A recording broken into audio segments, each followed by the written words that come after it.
All right, good evening. Welcome to our work session for Tuesday, April 21st, 2026. Our first item on our work session agenda is the strategic plan discussion. We'll turn it over to staff. Thank you, Mayor and Council. Today we were joined by Michelle Kennedy in person and Juniper Kim online. So what we're going to do today is Michelle is going to go over the initial draft of the strategic plan while Juniper makes live edits on the screen above.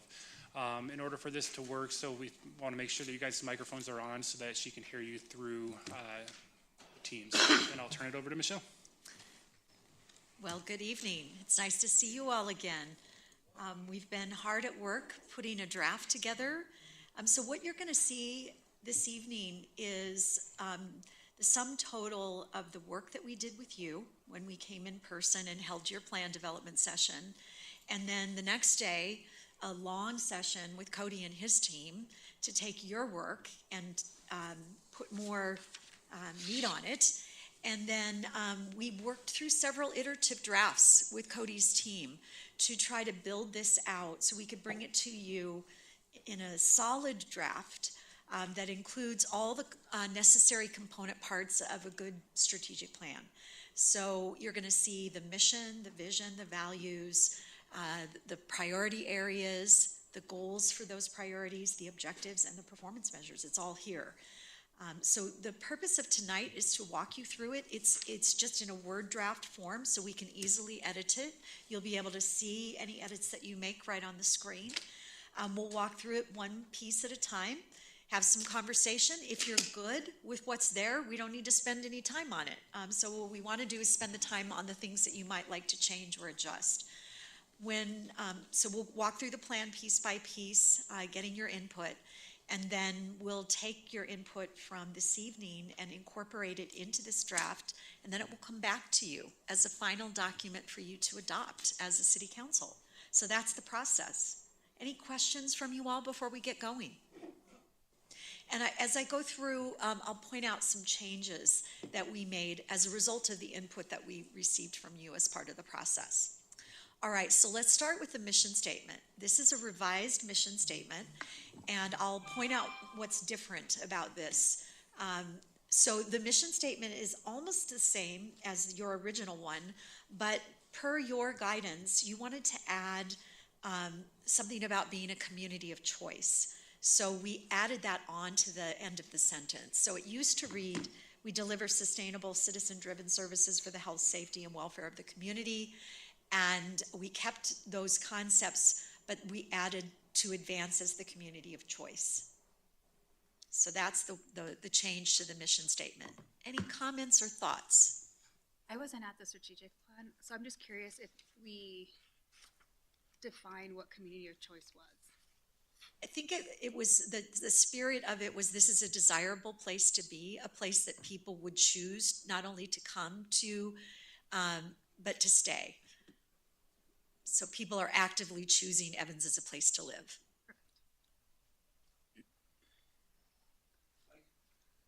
Thumbs up to the change to the mission statement? Any concerns? I think that's pretty much what we came up with during that meeting. All right. So in the vision statement, it was much longer. One of the strong pieces of guidance we got from you all was let's tighten it up. Let's make it a little bit more concise. It was pretty wordy. Let's see if we can focus it a little bit more. And so the words that you really wanted to keep were economic, but you wanted to change from diverse to resilient. You like that word resilient better because it suggests being able to move with the time. You liked to keep the idea of development. So that was in the original infrastructure was in there. And so you wanted to keep that idea of infrastructure because that's a big area of focus for you all. So we tightened it up. We focused on economic resilient. You wanted to add the concept of being a well-connected community. So that's a new thought that you wanted to add. And then the idea of opportunity for residents. And so we were able to take those key concepts and really shorten it up and make it more punchy and more succinct. And the well-connected, is there a different way to say that? I don't know. So the part behind the well-connected, so there was two pieces to, the two parts to the conversation. One is that we're connected in a way that people can get around, and we're also connected to each other, right, as residents in the community. I don't know, it just sounds, it's just too wordy there, but I don't know, maybe interconnected or something different to kind of mean the same thing, but just a change of word. I think this is something that we all, Your mic's not on. Mike. No, I understand, but I'm asking questions because I wasn't there. Right. And I'm aware that it was a consensus, but I'm just curious to, I mean, right now, since it hasn't in essence been approved, it's important to also see if there's a possibility for a different word for it. It doesn't necessarily mean that it's, set in stone. I think that wording is just fine the way it is. It seems very kind of elementary. But if it was agreed upon, I mean, we can continue with that. It's just my opinion again. I think we're good with it. All right, we want to move on to the values. So the decision was to keep the EDGE values. The employees already know about them. They're kind of embedded in the organizational culture. And what we liked about the statements that go with those values, and we didn't change any of this, we love the statements for a couple of reasons. One is that they are both internal facing and external facing. And two, they have been part of the culture for a while, and people are aware of this EDGE set of values. So we thought that it was good to retain them, and they work, again, in your strategic plan because they are also external facing as well as internal facing. Any comments or thoughts regarding the values? All right. So let's move to the strategic priorities. These map exactly to what you all came up with in your session. You ended up with 3 priorities this time instead of 4. We thought that conversation that you had around really focusing was a very robust conversation and very in-depth in your thought process. And this brings a lot of focus to your strategic plan. So the 3 areas that you really want to focus on with intention over the next several years are economic vitality, which is also clearly mentioned in your vision statement, infrastructure, which is also mentioned in your vision statement, and a really significant, has been a significant area of focus. And then collaborative partnerships. And that one is a strong reflection of you can't do all of these things alone, right? You have limited resources, and if you're going to make some changes and make some improvements, you're going to have to leverage regional relationships in order to do that. Comments or thoughts about the 3 strategic priorities? Again, those did not change from your direction and guidance. We took those directly to staff, and they built the goal statements, the objectives, and the performance measures to build out those 3 priorities. All right, I'm seeing heads nodding. I'm going to keep going unless you tell me to stop. Okay. Okay, the first priority is economic vitality. And the goal statement is around prosperity for the people who live here. The idea of a vibrant community, a well-planned economic environment, so you have business that will be here, you can reinvest in the community, you can strengthen your community, and you can ensure growth through the responsible use of public resources. And clearly, infrastructure supports, right? Your other pillar supports economic vitality as well.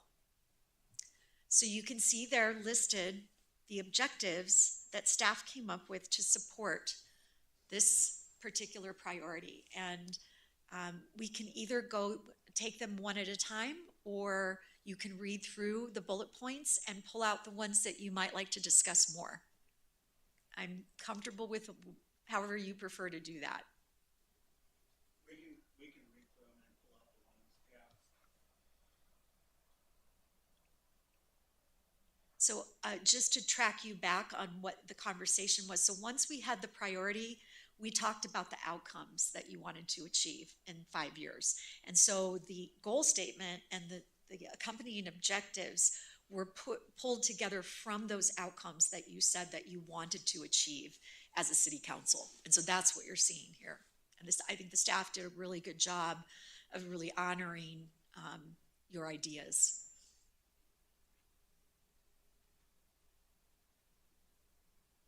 Can you explain a little bit more of the create wayfinding branding to support community?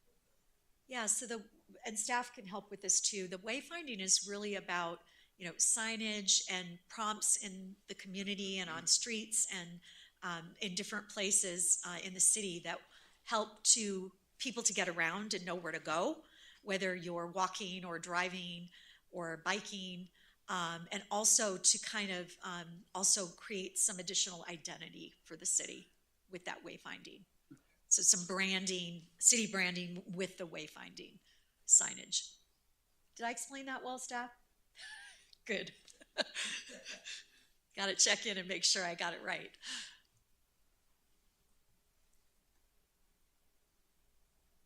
Any of these that you want to discuss further or you need more information about?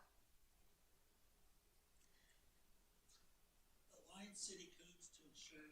Sorry, to align city code to ensure regulatory environment supports development outcomes. And go a little bit more about that. I mean, I pretty much.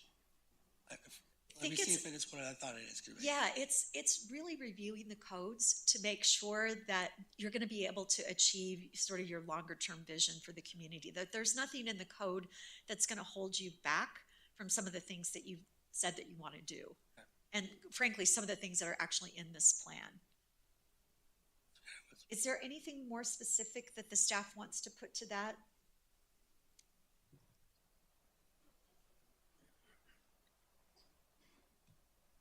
No, I think the important part of that is just, rather than continuing to add to the city code every now and then, taking time to go back and review and, okay, what we have in place in the city code, does it align with the council's vision, or does it align with where we're trying to take the community? And quite frankly, do we have things in there that have been outdated and forgotten?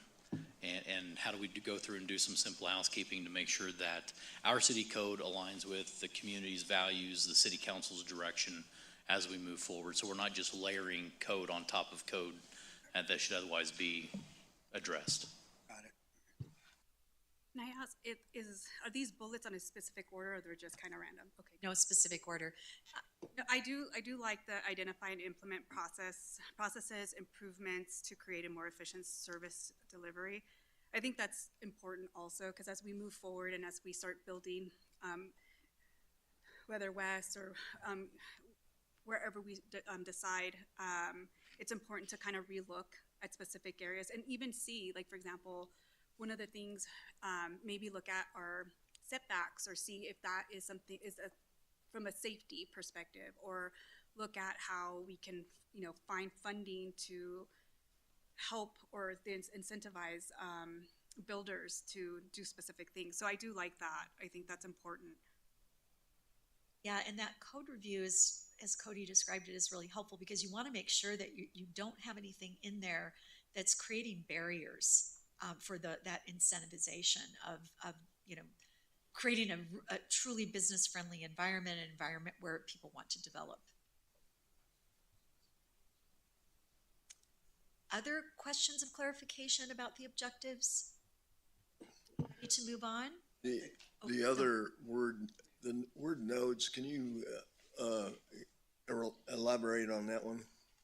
Which one was that? The word nodes in the established corridor features and develop concept plans for commercial and community Yes, nodes. I'm gonna ask the staff to talk about nodes. So if you recall, back to the February 24th work session that we had, Councilman Fair had talked about various points of interest or like cluster development along 11th Avenue or 35th or 23rd. So that's what that's talking about, to create those community nodes and creating a sense of place, not necessarily in one area of town, but at various places through town to kind of spread that sense of community through Evans. And I like St. Michael's, That is out correct. out in Greeley. Right. That is correct. Does that answer your question? Okay. All right. You ready to move to the next priority? All right. This next one is about collaborative. These are sorry, I went too quickly. These are the performance measures.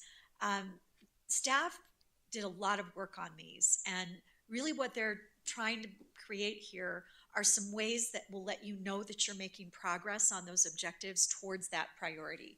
And what they have here are the things they really believe they can do within the time frame, right, that they're committing to with those performance measures. So this is really important for them to be able to report to you on progress regarding those objectives, but also report progress to the community.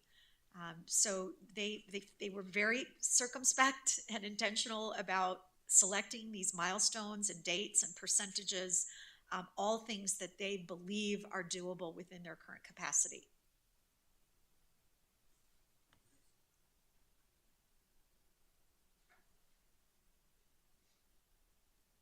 And the performance measures, the objectives make the plan actionable, but the performance measures make it more actionable, because it's like, okay, our feet are to the fire because we've committed to these things and we actually said we're going to do them within this time frame, or we're going to try to increase or decrease something by a certain amount. All right, any questions about those? The consolidate zip codes we kind of skipped over. Up in the objectives, yes. Yes. Since the zip codes are established by the federal government, how are we going to work to do that? We have to work with our representatives to get that done? That is correct. We'll work with our federal delegation in Washington, D.C. to help consolidate all that under the single 80620 zip code. So the goal there is to minimize leakage of sales tax funds that should otherwise come to the city of Evans. And so, yeah, it'd be working directly with Congressman Evans and the Colorado delegation out there. I'd be in agreement with that, but doesn't that kind of jeopardize what saved us last time from Sam's Club moving? Was we had 80634 out in Grapevine Hollow? I think I don't think that's the entire thing that saved us. And I think one of the things that the staff continually does is work to continually build those relationships with all of our businesses and especially Sam's Club. So I think that there's a lot of things that we are doing on a daily basis that help shore that up. So I don't think that having 80634 in Evans was necessarily what saved us, if you will. But it's something that we've got to be prudent on in our management of the daily activities. Well, it seems like it was one of the major factors towards the end, but hopefully that I'm not in favor of having such a small community with split zip codes, because it just confuses everything. Sure.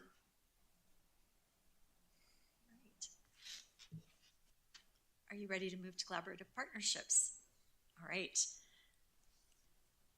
So the goal here is really looking to leverage intergovernmental and community-based partnerships so that you can elevate your regional voice and address community priorities. And this goes back to what I said at the beginning.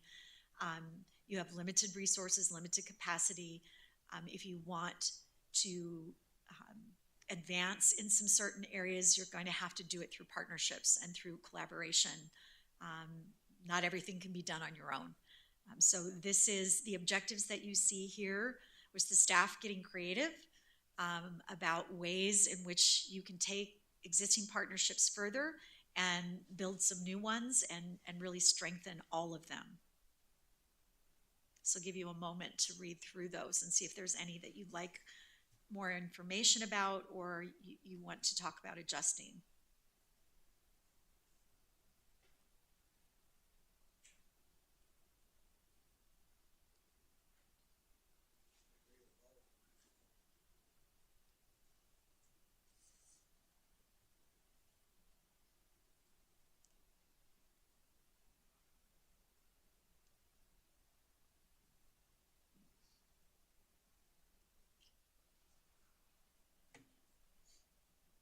Thoughts, questions?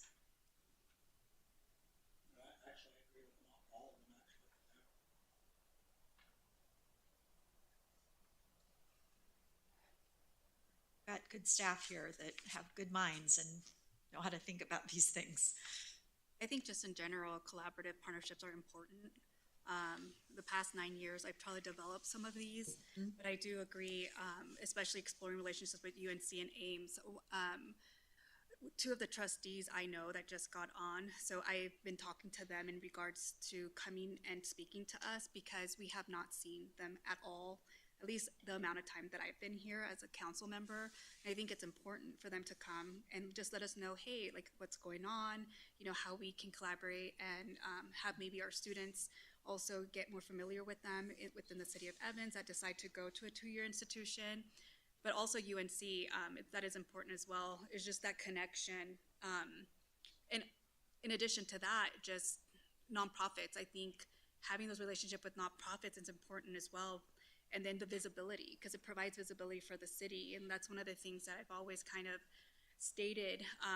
People, although we're Evans, some people just don't know that we're an actual city, and I continue to see that quite often. They're like, oh, I'm like, yes, we have our own government, city government, our own budget, our own, and so it's just, there's a disconnect, even though we're so close to specific cities, there's still that disconnect and they're not aware. So definitely being more proactive in that end would be fantastic.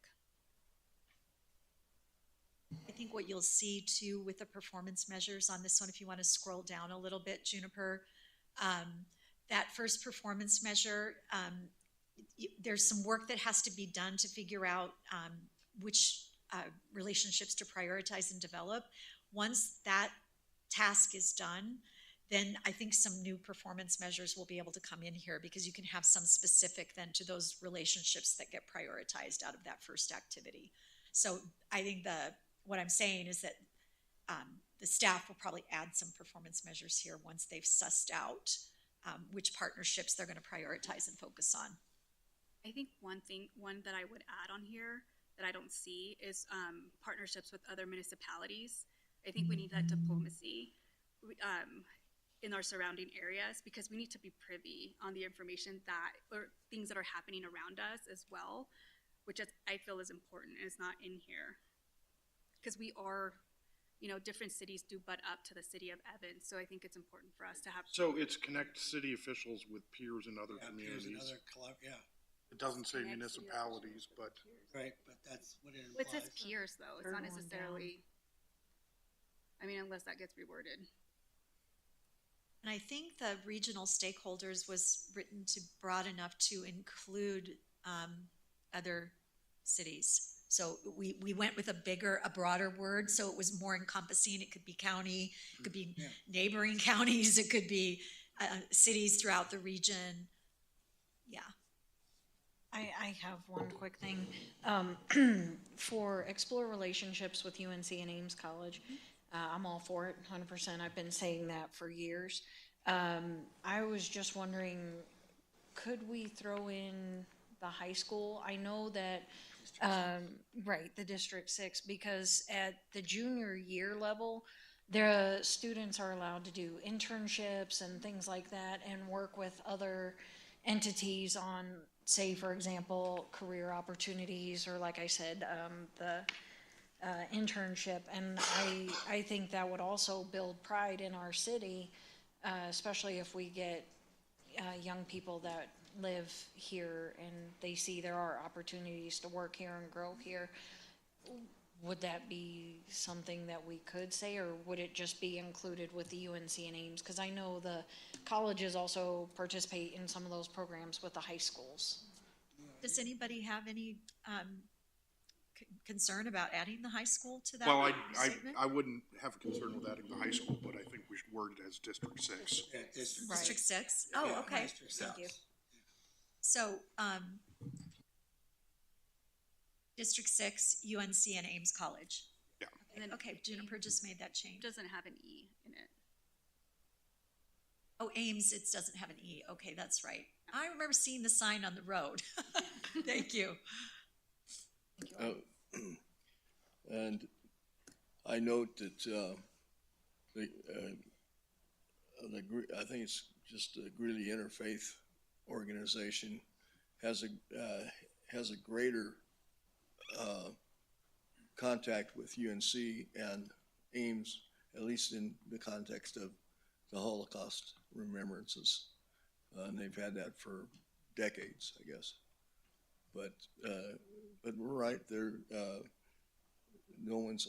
We used to have people that come from District 6 to the Citizens Police Advisory Board, but that's no longer in effect. So,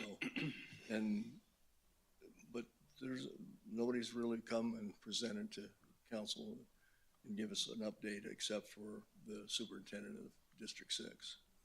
But nobody from the trustee board has ever come in from Ames or UNC. So I think the staff are really interested in seeing if they can find a way to create the relationships that would, and figure out how it can be workable for the city to actually bring in some interns. It's a lot of work, and it really takes some capacity, inside the city to do it. But if you can make it work, it can be a real advantage, not only for the city, but for those institutions and for the young people that are there. I agree. My cousin actually interned for the city of Evans, and she is a high school student, and she's the only Betcher scholar. She got a scholarship to go to college, and so it helps children really pursue their interests. Yeah, and I'd say the one big thing that's holding us back from bringing more interns in at this point is just where do we put them? We don't have a lot of spare office space at this point. However, as we finish the police station and as we go through the renovation here at City Hall, then we'll have more workspace to be able to integrate interns in. We've got a lot of great things going on. If you look at everything going on in engineering, the projects that we've got going on, the clerk's office, we've got a lot going on. So just spread out throughout the entire city. We've always got our finance team busy, and so there's a lot of great things that we do here at the City of Evans that I would love to showcase with more interns from District 6.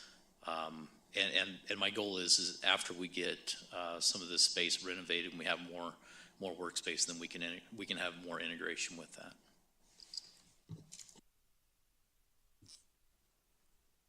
Thanks, everyone. Okay, thumbs up. Great.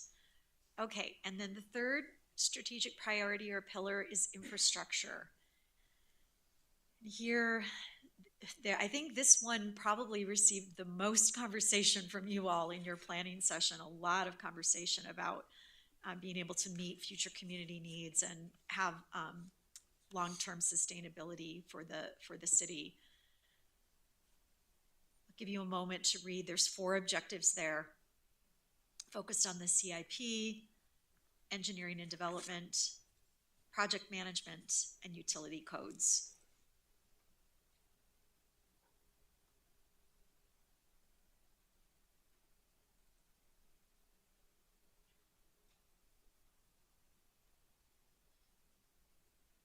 Each one of these, I know 4 doesn't seem like a lot, but each one of these is a heavy lift. There's a lot in each of these.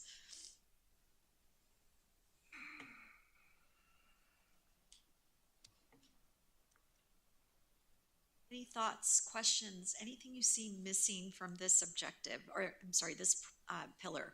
I do. So the first one, and I'm sure these are broad, and again, because I was there at the first meeting, not the last meeting that you all had to kind of hone in on what this was going to look like.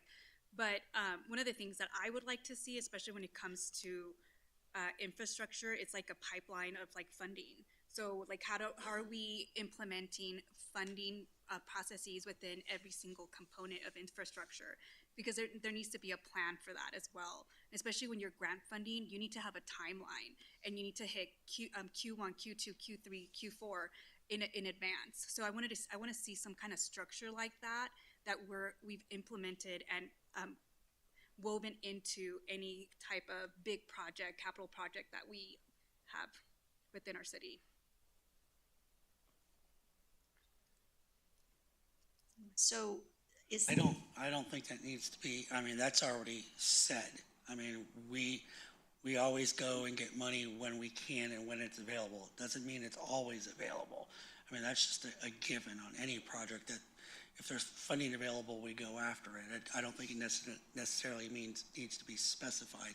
Staff has done a great job over the years, even through the MPO and everything. When there's what little money that's available, we go after it. What we get is what we get, and that's just always a given. But that's working blindly. I think you need to have a plan with anything, especially when it comes to funding. You kind of know already in advance, especially when it comes to congressional funding, exactly what hits in the congressional year. And they're pretty much the same thing over every single year. So you can strategize and create a plan to be able to hit any given year that you have. If you have a water project, boom, let's make sure that congressionally we're applying for this. Or the next year we have, you know, road stuff. Okay, we know that hits in Q3, so let's make sure that in Q3 we're approaching that. So there needs to be a plan with everything, especially when it comes to funding. And you have the ability to create a plan. I just think just getting it when you think you need it, no, you have to strategize, especially when you have a capital improvement plan. You know what's coming up the pipeline, so you start already making a plan for that. Just my opinion. Staff already does that. I would like to see that plan. If there is a timeline, do we have a timeline and a plan for congressional funding or any kind of funding for projects for each quarter? I do not have a defined plan on my desk. Jackie? And a lot of times, congressional directed spending comes out at the same time every year, as well as DOLA grants. If we see some of those that come around at the same time, you know, SRF eligibility is a part of that we have to fill out to make sure the projects are on the SRF eligibility survey in order to apply for the congressionally directed spending. So we do talk about that during the time frame that the SRF is open, so we can see what we can do the following year on CDS funding. So do we have like a timeline and a plan for that? Because I know 2027 just popped up in January. So I know, Sean, I'd be curious to see what we applied for 2027 projects. so I know we are working on seeing what is prioritized for the capital improvement projects right now, and I can discuss with engineering and public works and see what's made for ready to put shovels in ground for 2027 as well. But 2026 just closed, so we have about a year until the next one opens. Yeah, but I think for congressional spending for 2027, it closed. So if we didn't apply for anything, then we don't have the opportunity to go in for money. Sorry, yes, it was due in 2026, but it was for fiscal year 2027 that I just submitted some projects for. And once it opens again in 2027 for 2028, I'll do the same. So I'm wanting to clarify if we think we need an additional objective to address Councilmember Johnson's concern, or if we can fold in some additional language into the CIP objective. Cody?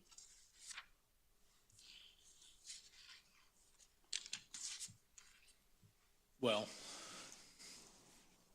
I think that's really a council decision. Do you want to see a bullet point specifically for grant management, grant administration, anything of that nature that plays into the CIP? I think it should just be woven into the first bullet. Okay, so incorporate that into bullet one. Do that.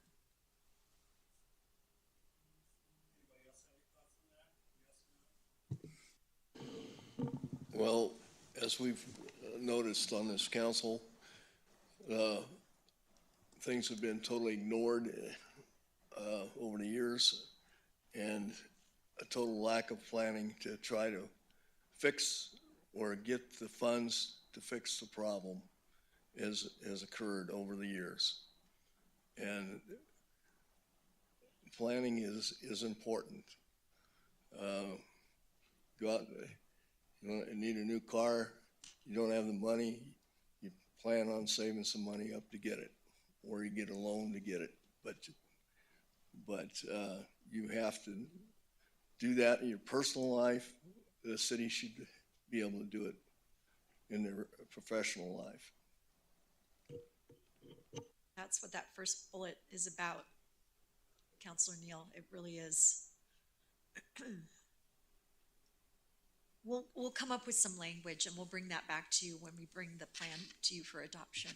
So if you recall here over the past, well, since the beginning of the year, I've been talking about one of the goals that I have for the team is to go through and create a formalized capital improvement plan that then we can use to influence or revamp our capital budgeting process.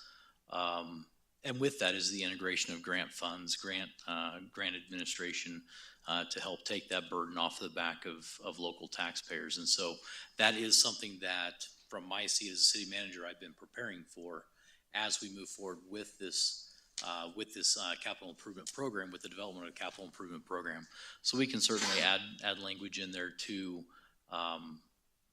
be aware of the grant process to help take that burden off of the local taxpayers. I know that we do have several sources that we look at pretty regularly, and that we do receive funding from to help alleviate some of that burden.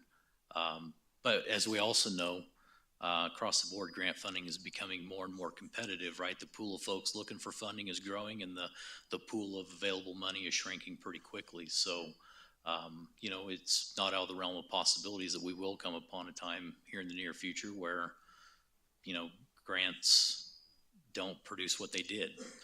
I mean, anything that we can get that helps alleviate that burden is nice, but we certainly can't become accustomed to it and grow dependent upon it. Council, are they okay with that, or leaving the language the way it is?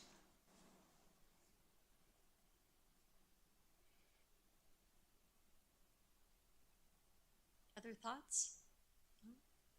Any other? Add the language, or no? Add the language, yes, no? Language added to it. I don't have an opinion on this one because I think it's in there without being in there, but if it is important to call it out, then I guess call it out. But I think that the entire point of integrating it into the city's annual budget process would include going out for grant funding. That's what I agree with too. That's why I'm looking for four people that says yes or no. So, I don't know. I think it doesn't hurt to make it explicit, recognizing that there's effort involved in the grant piece, and that it calls it out that you're going to do it, and it sends a signal to the community that you're going to be looking for resources other than just the city's own resources to pay for some of this. Mary? I'm good with it either way. I don't mind having the specific language in there. I don't mind. Jeff? Same. Fred? Okay. Okay. Discussion on any of the other objectives? Engineering and development standards, the project management process, or the utility codes?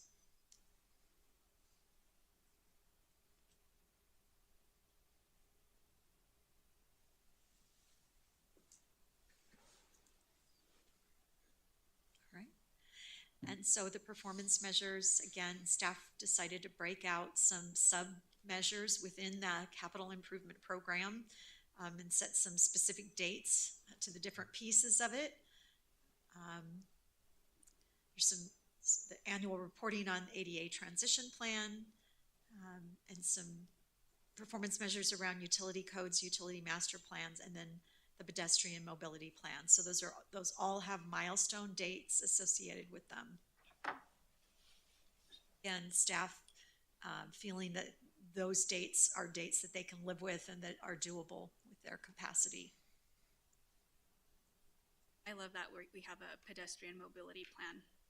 I like that because I think it's important because we have a lot of people that walk and they're outside and, exercising. So that's important. So I guess my only question on this one, it feels like the second main bullet point is 2 bullet points. And I guess I don't understand how they're not separate issues, because you have an annual report on implementation of the. It just didn't, there was no carriage return. Yeah, okay, so those Yeah. are 2 different bullet points. They are. So what we is just didn't catch that. Are they both Q2 of 2027 still then? No, well, they might be.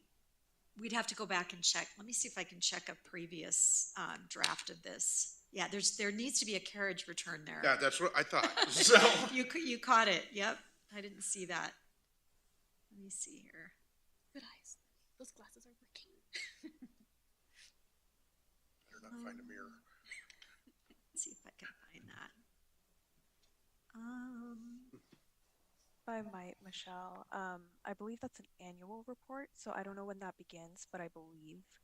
Well, and please, honestly, I staff, don't correct think me I if I'm care. wrong. Yeah, so I think, right, annual report will be once a year to be determined, maybe the end of the fiscal year, and then establish a standardized project management process by end of Q2 2027. Yeah, So, and the dates are basically Yeah. Cody's concern anyway, so Yep. I don't. yep. So I don't know how all those eyes looking at this missed that, and you caught the lack of a carriage return. Thank you.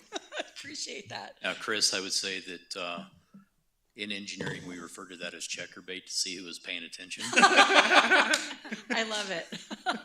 So congratulations. All right. Anything else? So when this comes back to you, we're gonna work in that language around grant funding and administration into that first bullet point under infrastructure. We will create this, take this content and create a visually pleasing document, right? That people can look at. It will have pictures in it. It will be graphically designed. So you have something that you can put on your website that's polished and a good presentable community-facing document. So when we come back to you to have you adopt it, that's what you'll see. We'll work with the team. I actually did find one other thing. Oh, yes. I don't know how a sub deliverable of the CIP plan can be completed after at the end of the CIP plan. So you have the wastewater by Q2 yep. 2030, but the plan has supposed to be done by the Q3 of 2029. Any staff want to comment on that? Was that just like an oversight, or was that done with intention on the wastewater piece? I believe we started breaking it down from complete the CIP to make it a more manageable on a yearly basis, and we didn't change the main bullet on the Okay. first one. We can do that too. So we'll change that. All right. You get 2 gold stars. Oh, and you're using that crayon. I'm using my crayon. All right. Thank you, looks great. Appreciate all your hard work on this. The last thing I will say is this will come back to you for adoption, and then coming out of here, since there were only minor changes to the plan, Barry Dunn will start working with Cody and his team on the implementation planning part of this. So that's, again, another thing that makes it possible that a strategic plan doesn't sit on the shelf, because we're going to go to the next level, and we're going to take each of those objectives and we're going to build them out with action steps and who gets the assignment and what are the resources, so that Cody and his team have a full-blown implementation plan for every objective so they can move forward on it. Is this the last time or the only time we're gonna see you present on this matter? I think so, because you didn't make a lot of changes to the plan tonight. We probably don't need to be here to present to have you adopt it, unless you need us. You think you need us to? No, I was just asking because I have a question on Yeah. the survey that was sent out. Yeah. What came of that? Like exactly? Oh, so in the plan development sessions that we held with the city council and with the staff, that those 2 back-to-back days that we did a couple of months back, we presented all of that data in what is called an environmental scan. So if you want a copy of that, we can happily provide that to you. Didn't you? Yeah. Okay. So that's okay. Yes, I have it.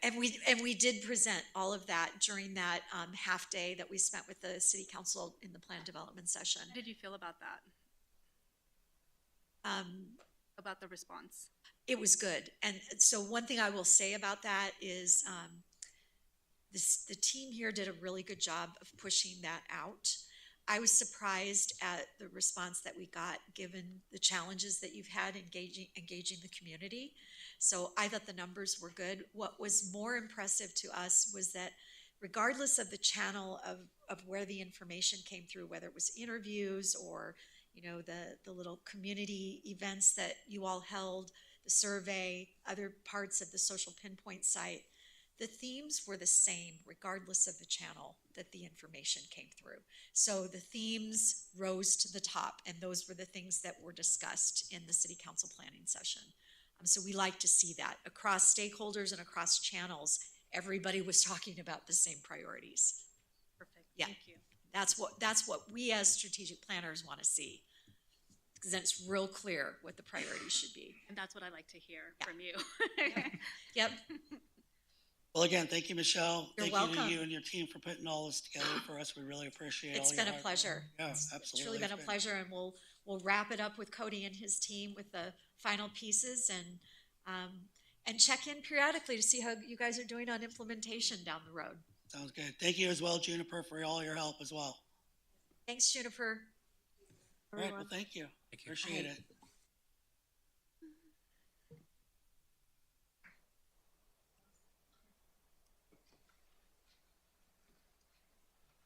All right, next up is our City of Evans Pavement Condition Index and Project Prioritization.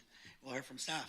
Yes, Mayor and Council, this item is coming back to the City Council from direction received by the City Council in, I believe, February, to go through and evaluate 49th Street versus other roads, other arterials throughout the community. One of the things that staff worked on, engaged at the end of last year, was a pavement condition index to go through and evaluate all the city streets within Evans to understand what the current condition of the streets really looks like. And so Shantanu has put together a great deal of information for you to guide through the conversation of not only the technical details behind street maintenance, but also some of the financials that I think you will find very interesting. So I'm going to let him go through the technical side of it, and then I'm going to jump over and run you through some scenarios or some alternatives that the City Council can consider. Now, one of the things that I would encourage the City Council as we go through this discussion is to remember public policy is weighing the technical details versus the values of public policy, right? So you have the value of representation and ensuring the community input is considered in decision making, the value of efficiency, maximizing the effective use of all available financial resources, the value of social equity, supporting fair and equitable distribution of public services, and then the individual rights, respecting property and civil rights in public decision making. And so as we go through this conversation, as Shantanu shares the technical details, I just encourage you to keep that in mind. And then at the end of it, I'll jump over and run you through a couple different options, and hopefully end this just before 7 with some direction moving forward. So with that, Shantanu, why don't you take it over? Thank you, Cody. Mayor, council members, good evening. So today we'll talk about the pavement condition index and project prioritization.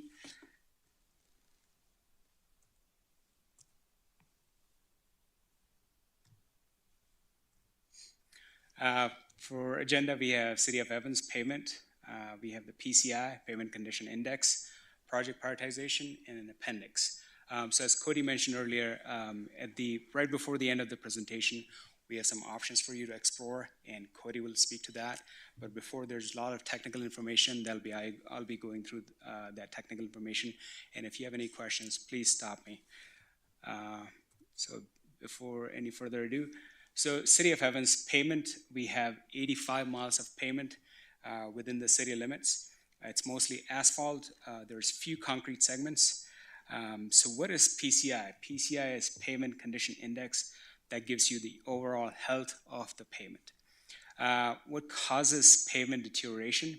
We've got the ADT, lots of traffic moving back and forth, right? We've got weather factors, we've got freeze-thaw, and then we have water infiltration through minor cracks. That causes lots of issues. Soils underneath the pavement. In Colorado, we have expansive soils. What it means is the molecules of the soil, they absorb water and they expand. And when they expand, they buckle the streets, the pavement, right? In addition, we have, in some of the pavements, we have lack of road base. We just don't have the road base. And then last but not the least, lack of maintenance. So if we were to neglect a segment of the pavement, it's not, looked through, causes deterioration. So who did this PCI index determination for us? So IMS, we hired IMS back in 2025, and in the previous years, we have also hired them to look at our payments. So Infrastructure Management Services, also known as IMS, they used a technology called Iris Pro Pave. It's a technology, imaging technology that looks at the pavement, takes lots of images. And then we did this back in August of 2025, and they follow a ASTM D6433 standard, American Standard for Testing of Materials, and that standard is just for surveying and evaluating pavement condition. This is their fancy van that they use for taking images of our pavement. And their accuracy is 0.25 millimeter, which is thickness of this business card. So I had this prop in my pocket just for that. So right now we have only done imaging. In the future, near future, in 2027 and further onwards, we're gonna be using structural testing, which we have not done this year, but that's a proposal from IMS, and I concur that we have to do structural testing to get better information. Not to say this is not good information, but structural testing will provide us better information. So here's a report card. So if you look on the left-hand side, it gives you a scale. So PCI index is measured from 0 to 100. So we've got good to excellent. If you look in the pie chart, we have excellent, very good, good, fair, marginal, poor, and very poor. So overall, we have 64% of the payment in good to excellent condition. And that's because Ty and his team has been doing a lot of maintenance. And we have been doing a lot of CIP projects in the past, and that's been paying off. 12% of our payment is in marginal to fair condition. That means it needs attention. And then 24% of their payment is in very poor to poor condition, and that requires full reconstruction. And in industry terms, it is also known as backlog. Backlog meaning, this segments of the payment that require full reconstruction. So, I mean, if you want to remember, it's the good and the bad and the ugly. So ugly is 24%, bad is 12%, good is 64%. If I were to translate that pie chart and show it to you on a map, this is how it would look like. So if you, again, look at the right-hand side bottom, you've got PCI index 1 to 25, 26 to 40, so on and so forth. So anything that is red, brick red, that requires full reconstruction. So you've got County Road 394 at the bottom, 49th Street, you've got segments of 35th, and then the east side, there's a bunch of reds and oranges and yellows. And then you also on the upper left-hand side, you got 37th. That's gonna be phase 3, phase 4. Some parts that of 37th also require reconstruction. And then we also have a lot of blue and green. That means we do have payment which is in good to excellent condition. So if I were to take this map and if I were to fix everything today, hypothetically, this is what it would look like. So that would require reconstruction of 35th, as we have seen in the past slide, 49th, of course, 394, parts of 37th, and again, if you look on the east side of the town, you've got a lot of red that requires full reconstruction. Any questions so far? Okay. There is one. Yes. Please. It seems to me that the PCI index last year was 66%. Did it go down partially because we've included more unimproved roads over on the east side, or is it partially due to the new scanning system that we're using? So that's a good question. Councilman Neal, what are you referring to as an average PCI? So if I were to take everything and divide by 100, that's average PCI for the whole 85 miles. This year it came out to be 65. I think the last year, I don't think we did scanning in 2024. The previous data that we had, I can check for you. I think it was maybe 61 or 62, and that was the average PCI. Yeah, it Okay. was. Okay. So there's an increase. Yeah. So yeah, average PCI is not to be confused with this data, right? Thank you. And I really want you to focus on this slide. So on the left side, what we have is I've taken that pie chart and translated it into a bar graph. And you see that red oval. So that represents 64% of our payment, which is in good, very good, and excellent condition. So we want to be here. We don't want to go on the left-hand side of the bar graph. Why don't we want to go to the left side of the bar graph? And the reason for this is the table on the right. So if you have payment in good, very good, and excellent condition, and if you're doing maintenance on it, guess what? If you do crack seal, chip seal, $2, $4. But if you were to neglect that payment for a couple of months, maybe a year or two, it goes from good to fair. What happens then? It falls into the mill and overlay category. And when it falls into that category, your expenses rise 12 times. Again, if you sit on that payment for a couple of more months, we don't have the money, we couldn't prioritize, whatever the reason might be, that goes into a poor or a very poor category. And then your expenses are 34 times higher. So it is beneficial for us to be on the right-hand side of the graph, not on the left-hand side, meaning doing a lot of preventative maintenance firsthand so we don't fall behind. And just this is a different depiction. So if you were to focus on the graph on the left-hand side, it shows on the x-axis pavement age, and on the y-axis we have payment condition. So if I were to have a street brand new, right, and then I did a PCI index, it has a PCI of 100 because it's a brand new street. I let that sit for 10 years. PCI goes from 100 to 75 in 10 years. Not a lot of, it's only 25 points in 10 years. However, if I let that sit, let that payment neglected for 6 more years, it goes down from 75 to 25. So the deterioration from 10 years to 16 years is 8 times faster than the first 10 years. So what happens then? And if you look on the right-hand side, you've got the green zone, yellow zone, and the red zone. So on top, you've got the brand new street. We neglected it. We fell into category of 12 times in the yellow zone. If you neglected again, we fell again into the 34 times category in the red zone.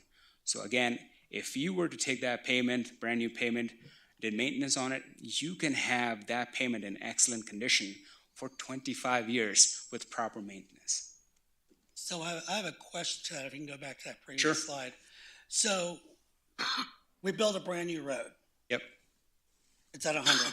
We'll just use 37th Street for an example. When should maintenance start taking place on it? How many years later? 10? Or when should maintenance start happening on it to keep it up at that paver index of 100, or even say 90 if it goes down a little bit? It's not 10 years. So I have that answer coming for you.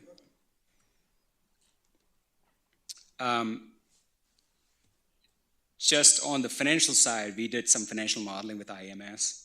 And what they're proposing is, if we were to set aside $4.5 million every year, and then we put that funding into effort into doing the maintenance, reconstruction, whatever the backlog is, in the next 5 years, our PCI will increase from 64, 65, all the way to 75. And our backlog, which is currently sits at 24%, will reduce to 11%. That means only 11% of the payment within the city will require reconstruction.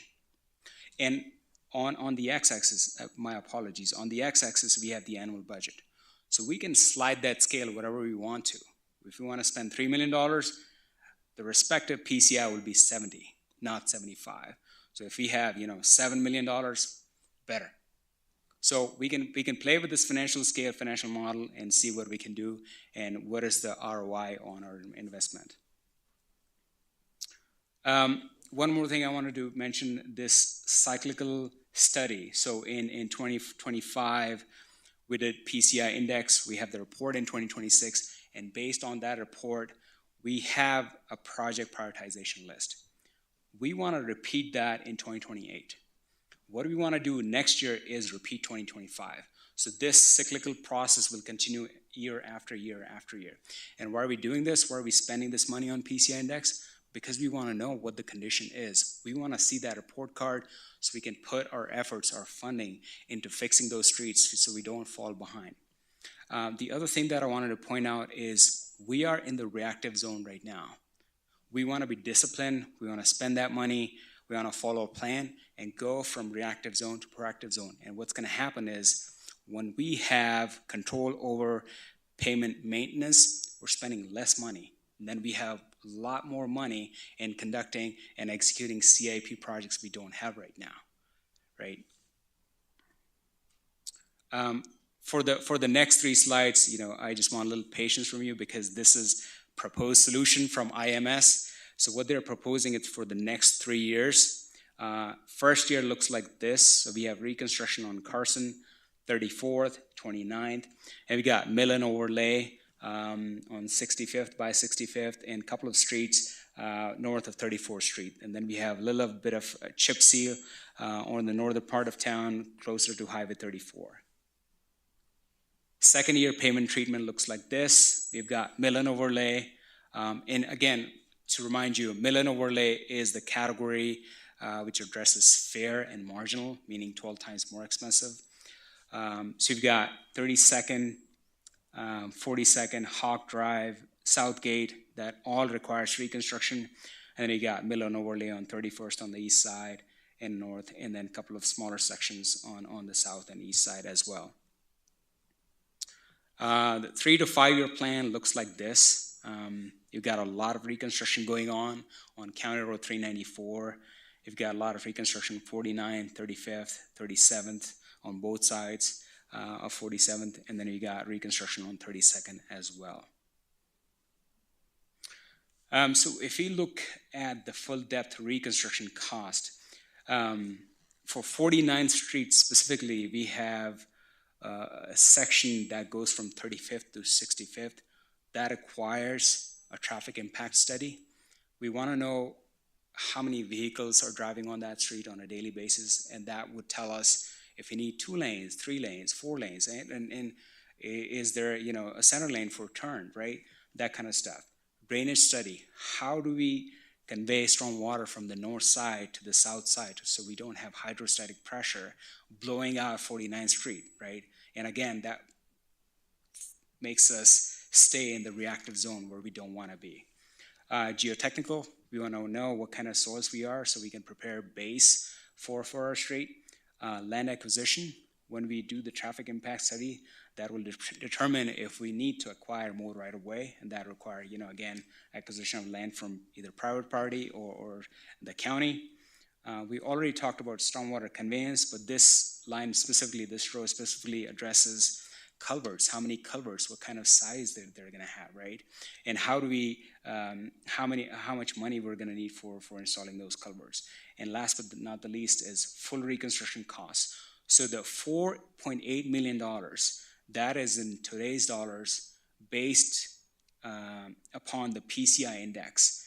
That does not include any of the studies that I've mentioned before. So that is the number that was given to us by IMS based on current condition. So again, I repeat, the studies that I've mentioned before, they're not included in this cost. However, at the same time, we have other corridors like 37th, 35th, 34th, 32nd again, and 29th that requires reconstruction or mill and overlay. And the respective costs are shown here. So with that, I think I'm going to hand it over to Cody, and he's going to speak about the options that we have. But I do want to address your question you asked, when do we do the maintenance? So once we have that schedule, 2027, we do the PCI index study again. that will tell us when do we need to do that maintenance.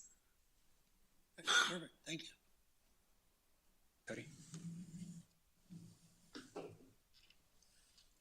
All right, so, based on that discussion over the technical data that Shantanu provided, and thank you for that information, I took it a little bit further and looked at specifically 49th Street compared to 49th Street, what we've budgeted, and kind of what are your options based off of that, and how do we move forward? So on page 89, the 2026 budget, and you guys have my memo in your inbox that I sent out late this afternoon.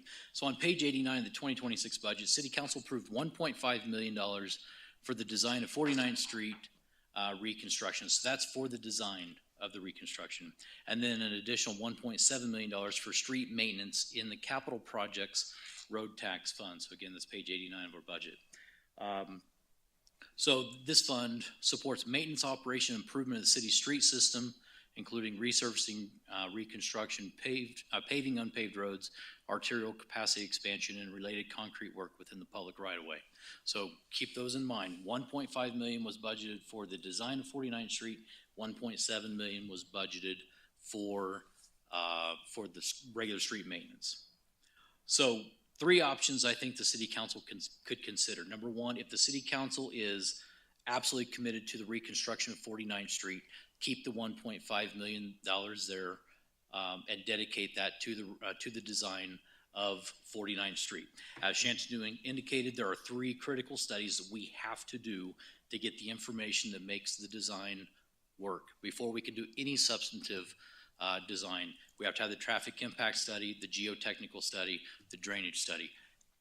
What is the length of the reconstruction? What is the width of the reconstruction? What is the load-bearing capacity of the soil? What kind of base do we need? Where do we need inlets? Or I'm sorry, where do we need culverts for drainage?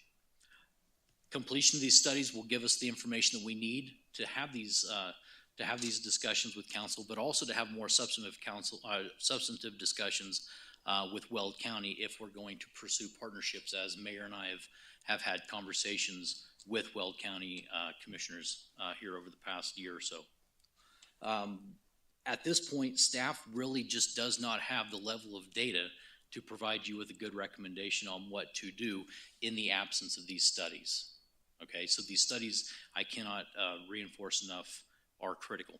I also want to remind the city council that we've talked about in the past, but the design process alone of 49th Street, minimum of 18 to 24 months potentially, depending, these studies are going to take a minimum of 6 months, we would anticipate.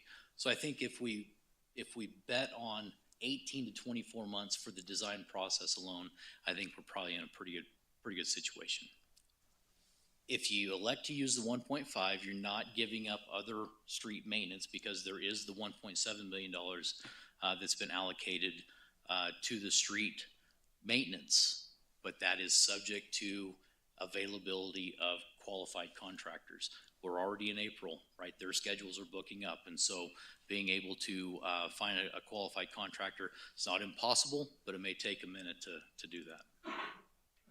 Under option number 2, I'm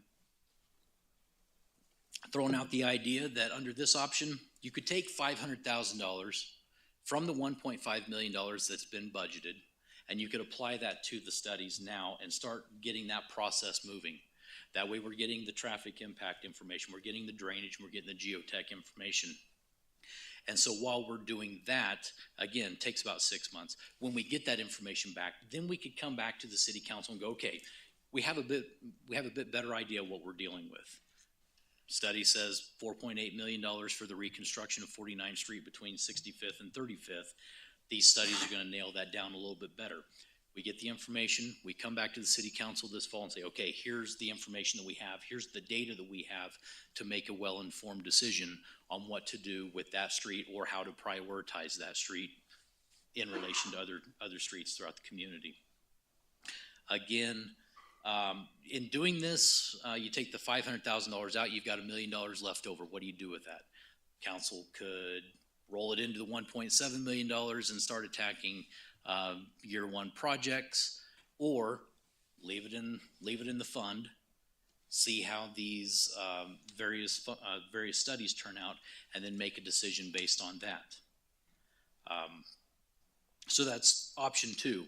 And then option 3, if 49th Street is not the priority of the city council, the 1.5 million could be rolled over into the 1.7 million. That is completely your decision. That'd give you a budget of about $3.2 million to go through and address some streets. I think it's also important to understand that the PCI report indicates that significant backlog of the reconstruction of the full depth projects. And it's kind of a balancing act, right? The more that we put into reconstruction, the less we have for your maintenance and preservation. So what does that balance look like? And that's something that Chantanu's been working on as we've been going through this process. 37th Street, we have 37th Street. Obviously, phase 3 is in design right now, pushing for a 2027 reconstruction, or a 2027 reconstruction timeframe. We do have money budgeted in the budget, in the in the road tax fund. So again, that is separate from 49th or from other road maintenance. So looking at this, my recommendation to the city council, based on the available information, option 2 represents, I think, a balanced approach for you to consider. Allocating the $500,000 to the required studies would provide the city council with additional data to better define project scope, costs, and feasibility. The information would support, I think, more informed decision-making to facilitate future discussions. To go back to Weld County, knowing exactly what is our number, or in the ballpark, what is our number, gives the city council the ability to evaluate the project with more data, factual data that we can look at, and we can be more confident in what does the future of that reconstruction look like. And again, I think coming back, if this was the direction the city council is interested in, get the studies for 49th Street underway now, but we can still move forward, subject to the availability of qualified contractors, to work on road maintenance with the $1.7 million budgeted in the road tax fund. Mr. Mayor and Council, that is what we have, unless I missed anything. I don't think I did. We're good. Great. So we'd be happy to stand for questions. Awesome, great. Thanks for the great presentation, Shantanu. It was phenomenal. If you anybody have anything, use the request to speak, and we'll go through in that order. All right, I'll go ahead since I'm up there on the board. I believe, in my opinion, 49th Street is still a priority in my opinion. I know when I've held town halls and spoke to several residents, there's actually some in the audience right now this evening, when we were going to make the sales tax permanent, it was pretty much loud and clear people wanted 49th Street done. However, with that being said, I want to make sure we get it right.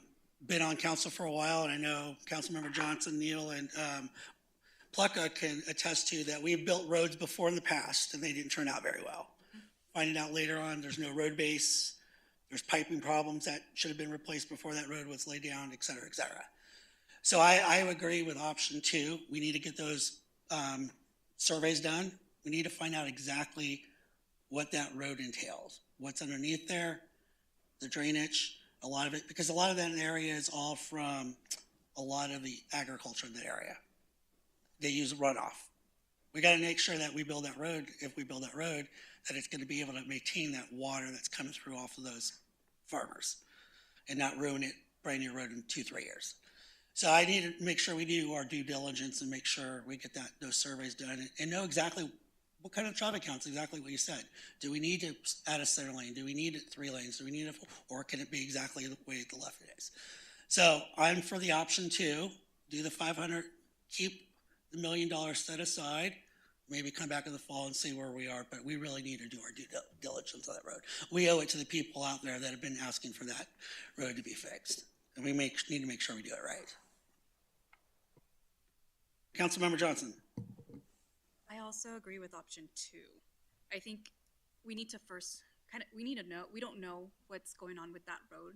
So I think utilizing 500,000 and then setting aside the 1,000 and then waiting for the 1.7 also. Million? Huh? So decide the million, not 100,000? I mean, the one, yeah. I was like, what? Yeah. But no, it's, as you mentioned, I just want to make sure that we get it right. Also, it's an older road, and especially when we did here, there was a lot of things that we weren't mapped and that we didn't know where they led to. So I also want to make sure that we keep that in mind, because as we start to consider a road, especially a road that hasn't been touched in that form, like in the reconstruction form, a lot of things, it's like when you're remodel, you open things up and you get surprises. So just accounting that and just knowing exactly what to do and ensuring that whether it's 2 road or 4 road, that's important as well. But also, what I would like to see too, and I know that we have a plan, and the plan wasn't in essence based, but it wasn't mentioned to us. It was just, that's their proposed, like year 1, year 2, year 3. I think it's also important to just see, because again, this is a reconstruction. So it does take, if we proceed after we get a favorable, because again, we have to consider a favorable outcome and what that looks like and how we proceed forward. I also want to ensure, because it's not something that it's going to be tomorrow. It's going to take time, as you mentioned, 6 months for all of the surveys and finding out, and then design will take potentially 2 years. And in that time frame also, I just want to make sure we have a plan, because there's other roads that need reconstruction. Granted, they can't work simultaneously because, of course, more money is needed, but just consider a plan of what that's going to look like. And I know, as seeing the PCI and seeing the map, it looks so much better than it did before. And I want to also stress that before, we used to only have $600,000 a year, and we had to utilize $600,000 to maintain roads, which is impossible. And now, because our community passed the 1%, and and we received it in 2020, we were able to go to a 65 PCI, which helps substantially. And as you can see, there's a lot of blue, a lot of green. So it's nice to see that has helped substantially. And now in perpetuity, it's going to help even more, because now we know that we have a set amount of money that's coming in, and it's going to be dedicated to ensuring that our roads are taken care of. So going back to the plan, I just want to make sure we have some kind of plan, whatever that looks like, because again, we're going to have to really prioritize and see, and then create a plan for the other roads, because you can't do them in conjunction to each other. But yes, I do like option 2. I think first finding out what that looks like for us, because again, it's to be determined as far as price. So that's all I have. All right, Councilmember Delaney. Okay, I'm going to start out with some questions. Can you, Cody, explain to me what the difference between option 1 and option 2B are? Because to me, it seems like it's the same thing.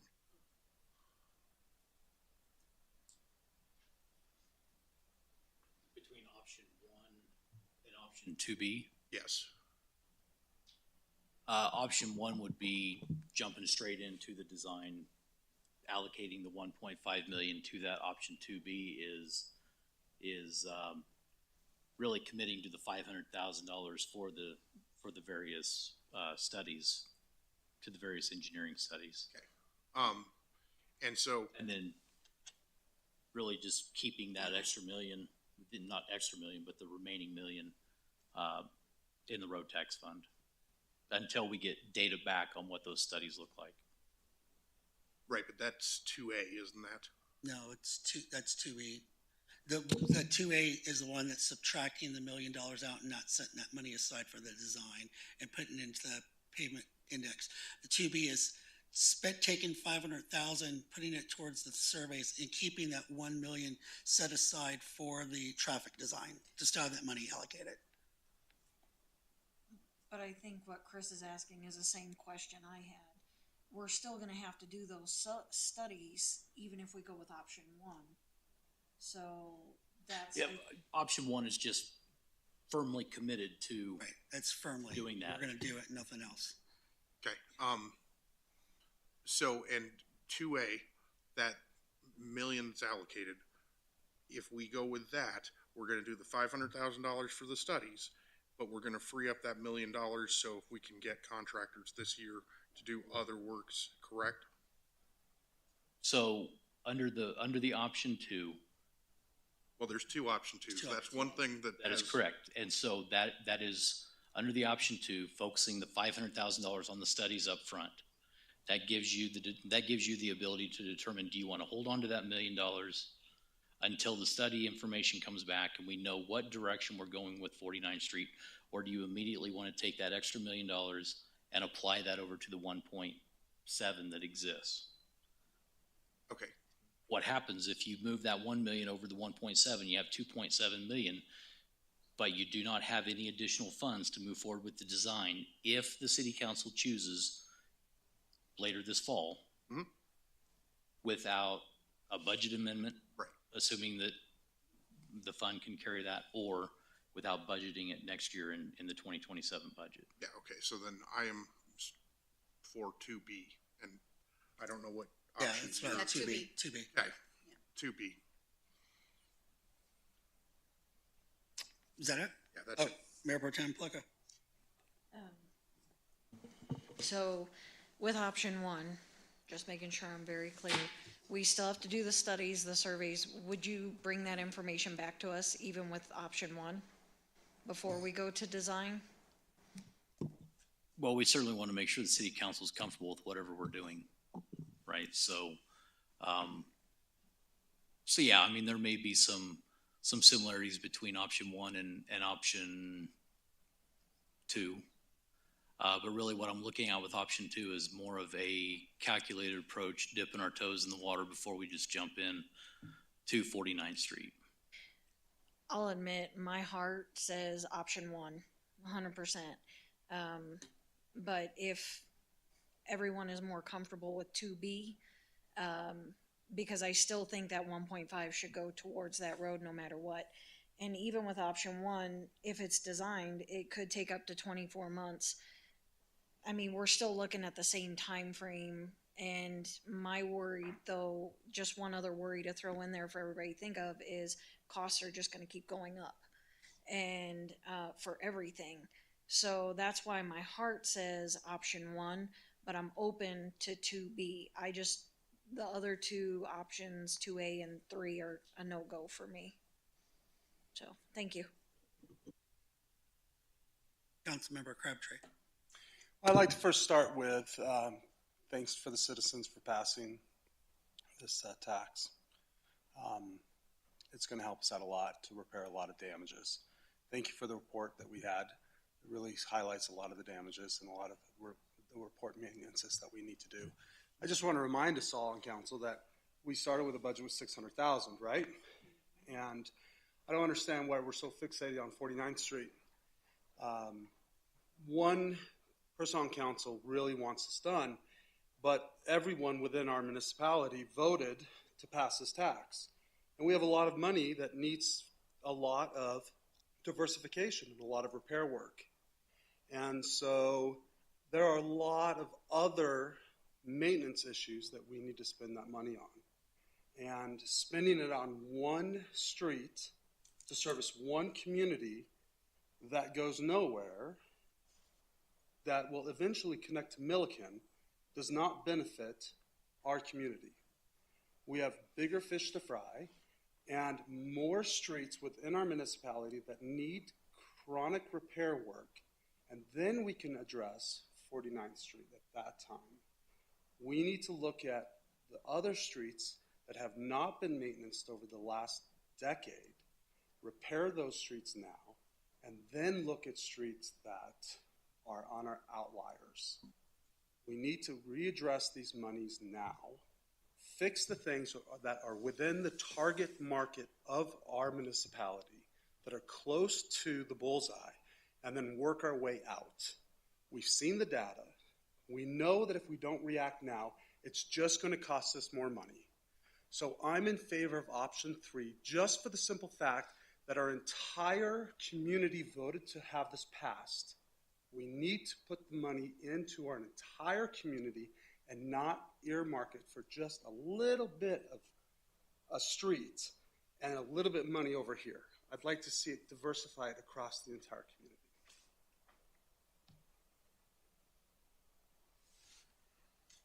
Councilmember Neal? First, I would also like to thank the voters for making this a permanent, the road tax permanent. And I would like to thank Shantu for his excellent presentation. It jives and complements and expands what I learned working as a warehouse supervisor for CDOT. I would also like to remind people of what former council member Laura Spear used to constantly remind us that the east side of 85, the oldest part of town, is ignored in some of this, mainly because all the dirt roads, we don't know what's under them over there. We know that a lot of the sewer system or water systems are over 100 years old in parts of that area. And it's going to cost a lot of money to investigate what's under there and to bring it up to standard and put in totally new roads. I would like to see at least one dedicated project in a 5-year period dedicated to refurbishing those dirt roads, at least one of those dirt roads. And there's some small sections over there that maybe could be done. One of the other things that I noted when I was looking at the map the other day is San Juan Circle is all in red. That is the newest street in my neighborhood. That indicates to me that it was improperly done by the developer and allowed to be done in the past, because it's, I believe, about 28 years old now. The street that I live on is 47 years old, and it has less alligator cracking in it, except right from 17th on to the west entrance to San Juan Circle. The east end it seems to be in better shape to me. I'm also in favor of option 3, mainly because all the people of Evans voted to make this road tax permanent. And if we can utilize that money to upgrade the condition, the PCI index of all the rest of our streets, that's going to help us in the long run more than focusing on one particular street that may or may not benefit that large number of residents in Evans. I have asked Cody about trying to get Trinidad done. I've mentioned it in council several times. That would establish another north-south road in the east part of Evans. And I think that would be beneficial to have that.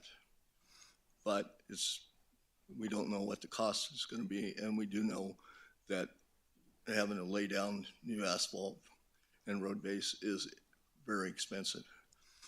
But I think this should be part of our planning to try to get things like that done. And in the past, they just haven't, there's been a total lack of planning to meet these expenses. The older residents on the east side of Evans seem to control the council for years, and they just ignored it. They wanted to remain a bedroom community, and now this council, this younger council, is making all these hard decisions. And it's not easy. I don't like doing some of this stuff that we have to, but we only got so much money, and it's tough to allocate it sometimes.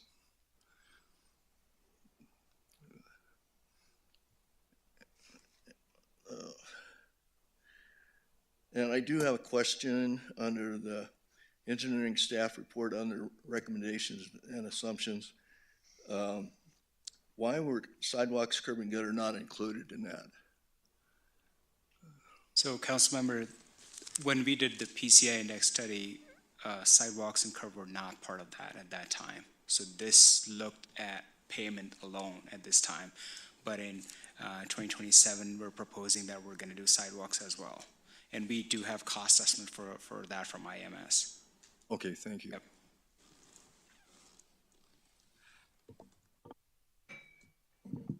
Councilmember Neal, I agree with you regarding the east side. I think the big thing that we run into on the east side, as I'm sure you're probably aware of talking to people over there as well as I have, you have a mix of both worlds.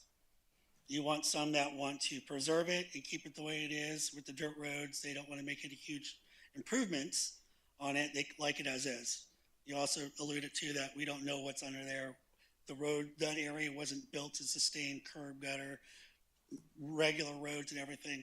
What I think the best proposal is to that, and I know you said you'd like to see one dedicated project down there, while I agree with you, is probably really talk with those constituents in that area and find out exactly if a project like that was to be done, where would they like it done? What would it like to be done? I think those are the big challenges is you have two competing interests over there. What would be like to be done over there?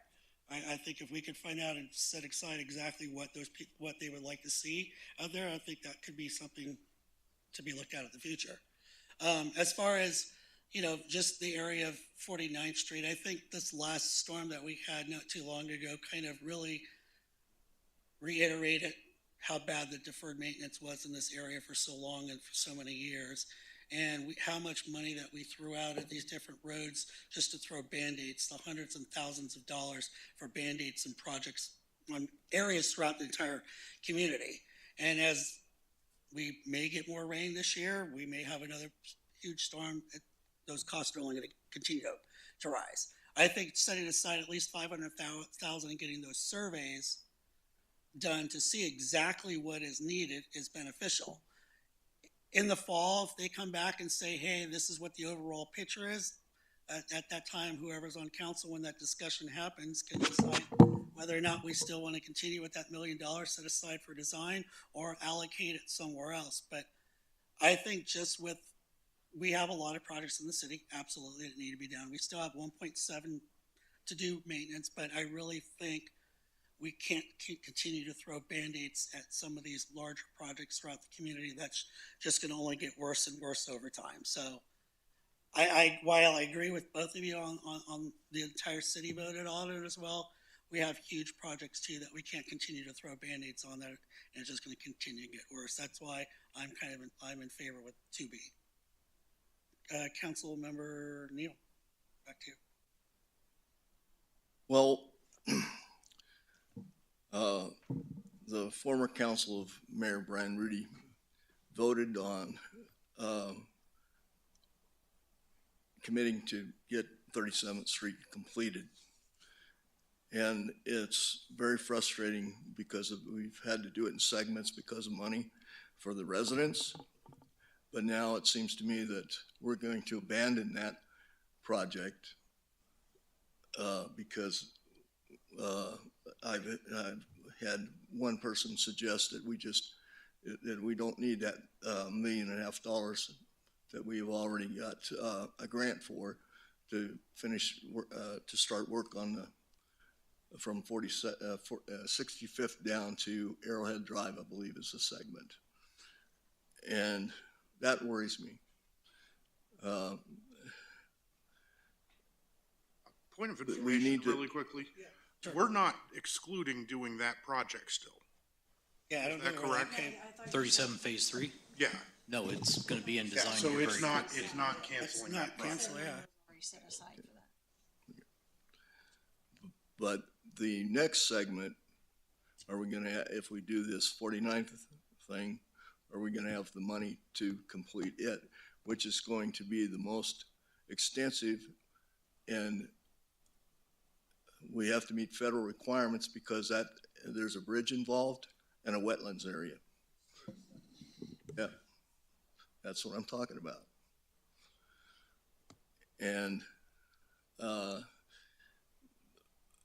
I'm afraid that all of a sudden we're not going to have, the next council's gonna say, we don't have the money to do that, and it's not gonna be completed.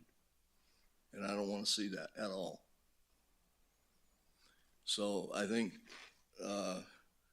we established a priority originally, 7 years ago, and I think we should stick with that priority of getting, one project completed in its entirety before we start in on some other project that, the mayor, when I asked, specifically if, this, meeting with, Neville's Crossing residents was going to be posted so that the other council members could attend, and you said you were the one that was invited.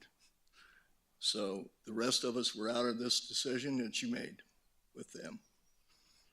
And that's supposedly not the way this council's supposed to work. Well, if I'm, as the mayor, invited to a specific area that's not council involved, they wanted to talk to me, I have that right to do it. I didn't make any deal with Neville's Crossing. That's not my decision. We had a discussion about that. The majority of this council that makes the decision. If I believe, just like anybody else believes, that they have a position on a specific topic, they're allowed to raise it and bring it. That doesn't necessarily mean the whole council has to agree with it. We each on this council have projects that we are all passionate about it. We would like to see done. Doesn't necessarily mean that project will get done because the majority of the council may not see it. So point of order, I have a question now. Go ahead. Okay, so back to your Band-Aid response. I don't want to throw $500,000 to research and development until the Weld County is behind this project. We have fields that are washing out our road, and that's really what's happening. So until they really get behind this, we can do as much research and development on fixing this road, but until Weld County really gets behind this and resolves the issue that we have zero water mitigation on this, we're going to have a catastrophic problem until this really gets resolved. And we're not going to be able to fix this until Weld County gets involved with us. So until we have that partnership, I don't want to spin our wheels on this. I want to resource our dollars to places that we have control, where our tax dollars have been spent and our community has voted for. And when the Weld County system can partner with us, then I'm willing to come to the table with that wholeheartedly. But until then, I'm going to pass completely on that. And this isn't a Band-Aid fix. Even throwing $500,000 at research and development is a waste of our money right now. We have other projects that we can spend money on this. And until those fields get dammed up or water is diverted appropriately, and the county is the only person that can actually help us with this, we're just going to be spinning our wheels on this. So until the residents and the rest of the county or the rest of the ag involvement population can help us with this challenge, this is something that we can't fight independently. And we don't have a big bankroll to take care of it independently. So no, it's not a Band-Aid issue, and throwing $500,000 in R&D is a waste of $500,000. That's all I've got to say. Mayor Pro Tem? I do just want to say that when we did vote with Mayor Rudy, we knew there was more than one street that needed fixed. We knew 37th was not the only street, and we did discuss putting money towards other streets. So Exactly. I just wanted to make that point clear that 37th was not our only focus during Mayor Rudy's time, because the first report we got showed how horrible it was all over the city. Yes. And so I just wanted to clarify that. Secondly, my other clarifying question is it 1.7, is that all the money that we get each year to spend on maintenance? But see, that's what I want to clarify for everybody, is we've got this 1.5 set aside. It's not a yearly thing. It's not a yearly spend. It's not what we're going to always have. 1.7 was set aside for maintenance. How much more is set aside for maintenance besides the 1.7?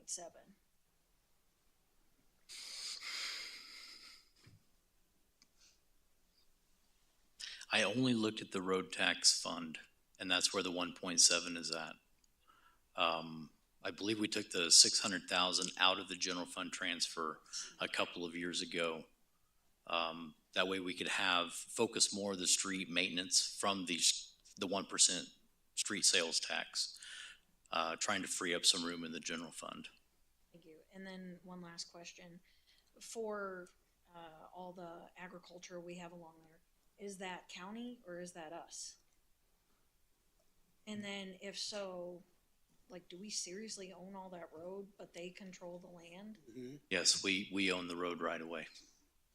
And they own the land.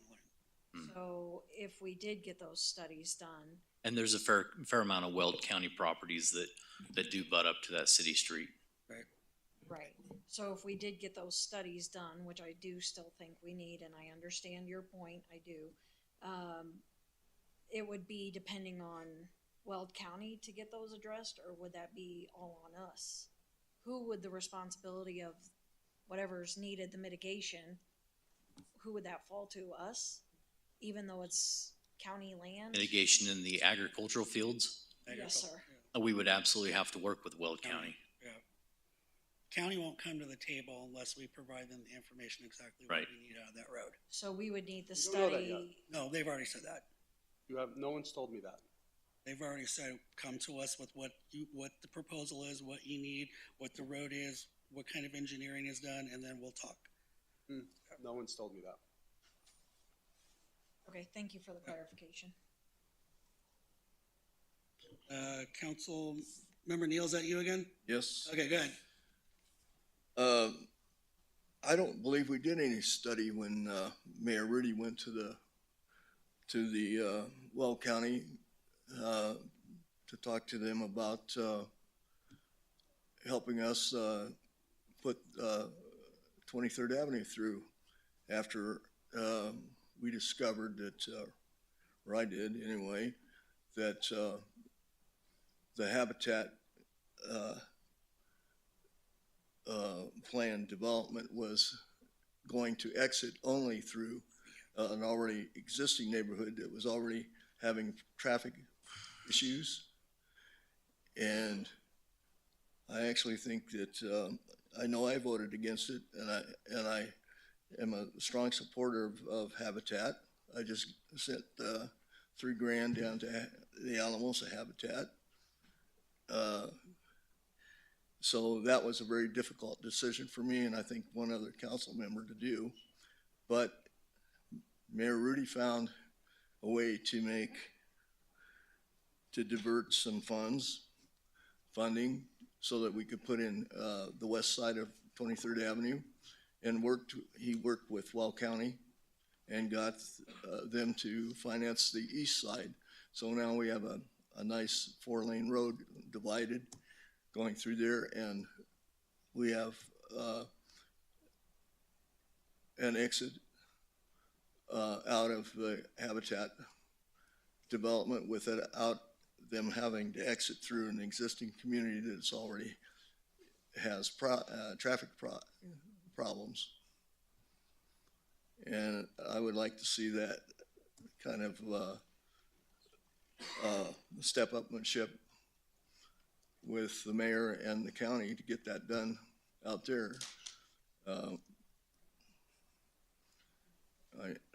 Let's get the meeting going. Councilmember Johnson? So I just wanted to just get clarity, because this is a work session and a discussion before anything kind of goes to vote. I know you had mentioned, so I am for the 2B, because I think, again, this road it's our road. It's the City of Evans Road. We have to maintain it. It is in red, so it's in very poor condition, as well as other roads. Granted, we can't take on all the reconstruction projects, but we need to take some. And then also use some of the extra monies to take care of other areas that need addressing. But my question is, you had mentioned with Weld County that they're willing, as long as we have these studies done, to work with us. As of now, the last discussion we have, they're willing. When they have their next election and council and commissioners change, that could change. But as of now, they have said, we are interested in it, but we need numbers. We need to know what that looks like. We can't tell you a dollar amount that we're willing to partner with you until you provide us some kind of concrete information. So if we don't have concrete information, how I'm going to go to the county and say I need $10 million? $10 million for what? $5 million for what? Show me. What exactly is this 5 million or whatever money that we're possibly, I don't even know the amount, that we're willing to partner for you if you don't have any engineering work, don't have any studies done, we don't know what that design looks like. What is it? And if, I know one time they even mentioned, hey, you take part of the 49th Street that we have, we'd like to give that back to you since you've already maintained that. I mean, there's a whole bunch of conversations that both him and I have had with both Commissioner Scott James and Moxie, but they're like, you need to come to us with some defining information. Tell us what that number looks like. I think that's an important equation to the conversation, just because if they're willing to, that I think would help others kind of make a better decision based off that, if they're willing to come to the table and help. They Because are. it is an area that, again, we kind of share it. Right. Granted, we own the road, but, it's mostly surrounded by Weld County. And then we have Neville's Crossing. But I think it'd be advantageous for us to partner with them so we can, kind of like 23rd. Right. Similar to that. Yeah. But it's good to hear that you stated that. Right. I'm still for 2B. Because I think it's important for us to know what's figure that out. Because then that'll give us a better path. Because I have so many questions, but I don't think those are going to be answered unless I know exactly what that looks like. Well, if the city council would like, we do not have to have firm direction tonight, right? This is a discussion. If the city council is interested, I can get another meeting with Commissioner Maxey and have a conversation with him. And then I can Yes, report yeah. back to the city council as to what the county's position is currently. I would think like that. I would feel more comfortable with that, because I think that would solidify a better direction.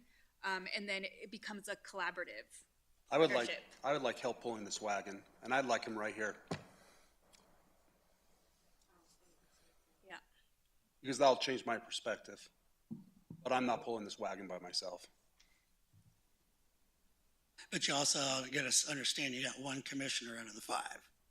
And He's going to be one. We have to get the other commissioners on board, but knowing the other commissioners the way I know them, they're going to like, what's your numbers? well, we'll start there then. Yeah. I mean, it's important to start have with that that conversation. conversation. Yeah, it's important Because to he have that may conversation. say no. And then everything looks different, because again, it's, They've already said they're interested, but we don't have a number. Hey, it's going to cost us 10 million. It's going to cost us, we don't have a number to give them. it's just following up. Let's follow Yep. up with that conversation, and then, Thank you. and then we'll come back. Okay? I can do that. Yeah, the information was phenomenal. Phenomenal. Yes. I enjoyed working on it, I can tell you that. It's a nice pulse of what our city needs and where the fires are and what fires need to be put out. And I just want to stress also that it looks so much better than it did prior to that 1%, because we have been able to do a lot. And just seeing that, it makes me happy, because that means that we're doing good and by the monies and allocating them appropriately. So thank you. Know Thank the you. goal, post the goal, exceed the goal. Yes. Thank you. Great presentation, by the way.